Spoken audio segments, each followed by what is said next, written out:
जय श्री कृष्णा। राधे राधे दोस्तों, आप सभी को रमा एकादशी की हार्दिक शुभकामनाएं।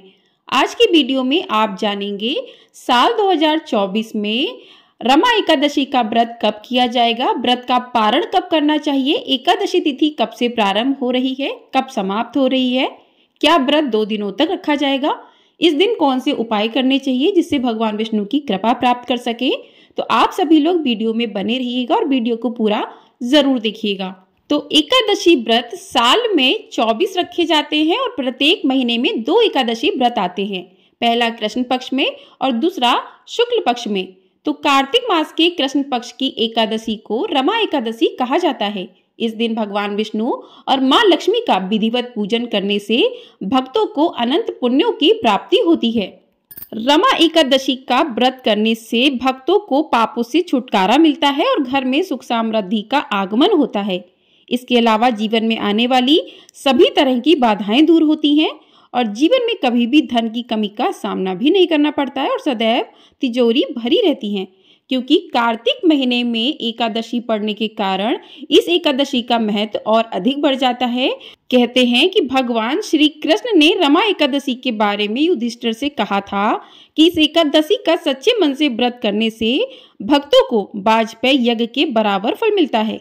ऐसा कहा जाता है कि इस दिन भगवान विष्णु और धन की देवी माता लक्ष्मी की पूजा और दान करने से धन का लाभ बना रहता है। भगवान विष्णु की पत्नी देवी लक्ष्मी का दूसरा नाम रमा भी है, इसलिए इस एकादशी को रमा एकादशी के नाम से भी जाना जाता है।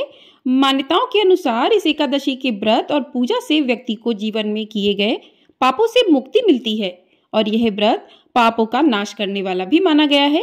इस एकादशी पर माता लक्ष्मी की पूजा से जीवन में धन और समृद्धि का आशीर्वाद प्राप्त होता है। रमा एकादशी का व्रत मोक्ष प्राप्त करने का मार्ग खोलता है, जिससे व्यक्ति को जीवन मरण के चक्र से मुक्ति मिलती है। इस दिन किए गए व्रत से स्वास्थ्य लाभ, जीवन में सुख शांति की प्राप्ति होती है और भगवान विष्णु देवी लक्ष्मी की कृपा से हर प्रकार की बाधाओं का नाश होता है। आइए अब जान लेते हैं कि एकादशी तिथि कब से प्रारंभ हो रही है और कब समाप्त हो रही है। तो एकादशी तिथि प्रारंभ होगी 27 अक्टूबर रविवार सुबह 5:23 से और एकादशी तिथि की समाप्ति होगी 28 अक्टूबर सोमवार सुबह 7:50 पर। तो ऐसे में इस बार बहुत ही ज्यादा कंफ्यूजन बना हुआ है कि एकादशी का व्रत कब किया जाएगा। तो आपको बता दें कि एकादशी जो है दोनों ही दिन रहेगी, 27 अक्टूबर को भी रहेगी और 28 अक्टूबर को रहेगी। तो ऐसे में बात करते हैं कि व्रत आपको किस दिन करना चाहिए। तो व्रत जो है 28 अक्टूबर सोमवार को करना चाहिए रमा एकादशी का व्रत, क्योंकि इस दिन की जो एकादशी है वो द्वादशी तिथि युक्त एकादशी रहेगी और जब द्वादशी तिथि युक्त एकादशी रहती है तो बहुत ही ज्यादा शुभ मानी जाती है और इस बार बहुत ही शुभ योग बन रहा है, क्योंकि एकादशी जो है दोनों ही दिन की है। तो आप एक दिन व्रत कर सकते हो और दोनों ही दिन आप व्रत के नियमों का पालन कर ले कि आप प्याज लहसुन का सेवन ना करें, चावलों का सेवन ना करें, और लेकिन आप व्रत जो है द्वादशी तिथि युक्त एकादशी में ही रखें, क्योंकि उस दिन हरिवासर का भी समय मिलेगा। तो बहुत ही ज्यादा शुभ योग बन रहा है, तो इस दिन आप जो है व्रत अपना कर सकते हैं। अगर आप लोग दोनों दिन का रखना चाहते हैं तो ये संभव नहीं होता है, लेकिन कुछ लोग दोनों दिन का भी करते हैं, तो आप देख लीजिए। लेकिन 28 अक्टूबर को जो है व्रत रखना ज्यादा ही शुभ माना जाएगा। अब बात करते हैं द्वादशी तिथि कब से प्रारंभ होगी। तो द्वादशी तिथि 28 अक्टूबर सोमवार सुबह 7:51 से प्रारंभ हो जाएगी और 29 अक्टूबर मंगलवार सुबह 10:32 तक द्वादशी तिथि रहेगी। उसके बाद त्रयोदशी तिथि प्रारंभ हो जाएगी। अब बात करते हैं 28 तारीख के शुभ मुहूर्त के बारे में। तो 28 अक्टूबर को सूर्योदय सुबह 6:34 पर प्रारंभ होगा और सूर्यास्त शाम 5:47 पर होगा। ब्रह्म मुहूर्त रहेगा सुबह 4:58 से 5:46 तक। अमृत काल मुहूर्त रहेगा सुबह 8:12 से 10 बजे तक।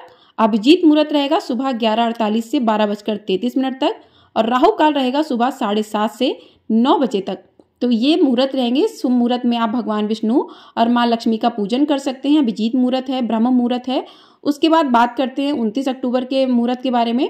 तो इस दिन सूर्योदय सुबह 6:34 पर, सूर्यास्त 5:46 पर होगा। ब्रह्म मुहूर्त 4:58 से 5:46 तक होगा और अमृत काल मुहूर्त सुबह 10:25 से लेकर 12:13 तक रहेगा। उसके बाद अभिजीत मुहूर्त सुबह 11:48 से लेकर 12:32 तक रहेगा और 29 अक्टूबर को राहु काल दोपहर 3 बजे से 4:30 तक यानी कि 4:30 बजे तक रहेगा। तो अब जान लेते हैं कि हरिवासर का समय समाप्त कब होगा। तो 28 अक्टूबर को सोमवार को दोपहर 1 बजे हरिवासर का समय समाप्त हो जाएगा और हरिवासर का समय चलता रहता है, तब तक जो है व्रत का पारण भी नहीं करना चाहिए। तो ऐसे में 28 अक्टूबर को 1 बजे के बाद आपको व्रत का पारण करना होगा। यदि आप 27 को व्रत करते हैं तो 28 को व्रत रखकर 29 को ही व्रत का पारण करना शुभ माना जाएगा और यही ही अच्छा रहेगा।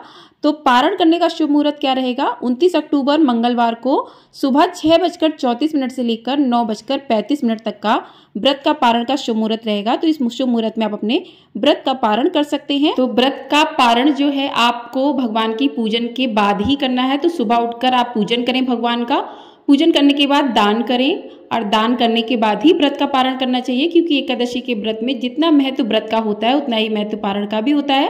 तो इस प्रकार से व्रत का पारण करें। आप आइए जान लेते हैं पूजा विधि क्या रहेगी। तो इस दिन सुबह जल्दी उठकर स्नान आदि कर लें, स्वच्छ वस्त्र धारण करें, व्रत का संकल्प लें कि आज आपने एकादशी का व्रत किया है, भगवान विष्णु व्रत को पूर्ण करने में मेरी मदद करें। तो इस प्रकार से संकल्प लेने के बाद आप जो है पूजन करें। तो उसके लिए आप एक चौकी लें, उस पर लाल या पीले रंग का वस्त्र बिछाएं, भगवान विष्णु माँ लक्ष्मी की प्रतिमा को स्थापित करें। उसके बाद भगवान विष्णु का पूरे विधि विधान से पूजन करें, स्नान करवाएं, रोली लगाएं, कुमकुम लगाएं, चंदन लगाएं और इस प्रकार से पूजन करने के बाद भगवान विष्णु को भोग अर्पित करें, पुष्प अर्पित करें, फल अर्पित करें और उसके बाद रमा एकादशी की व्रत कथा को सुने। तो कथा आपको हमारे चैनल पर सुनाई जाएगी, उसको आप लोग अवश्य सुनिएगा। और उसके बाद भगवान विष्णु की आरती करें। आरती करने के बाद शाम के समय आपको भगवान विष्णु की आरती करनी है, भोग लगाना है और आप हो सके तो रात के समय कीर्तन करें भगवान का। और अगले दिन आपको व्रत का पारण करना है। तो व्रत के पारण के समय भी आप कथा सुन सकते हैं। व्रत के पारण की कथा भी आपको हमारे चैनल पर सुनाई जाएगी, तो उसको भी आप लोग अवश्य सुनिएगा। तो इस प्रकार से जो है आपका व्रत पूर्ण होता है। भगवान विष्णु के मंत्रों का जाप करते रहिए।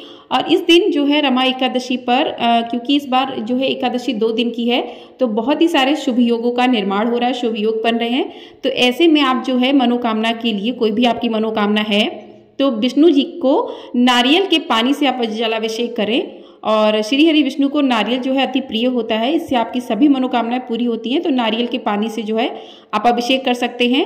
नौकरी कारोबार में कोई दिक्कत आ रही है तो इस दिन आप सूर्य देव को जल अर्पित करना बेहद शुभ माना जाता है। तो तांबे के लोटे में जल भरकर ओम सूर्याय नमः मंत्र का जाप करते हुए सूर्य देव को अर्घ देना चाहिए। तो ऐसा करने से नौकरी कारोबार में आ रही दिक्कतें जो हैं दूर होती हैं।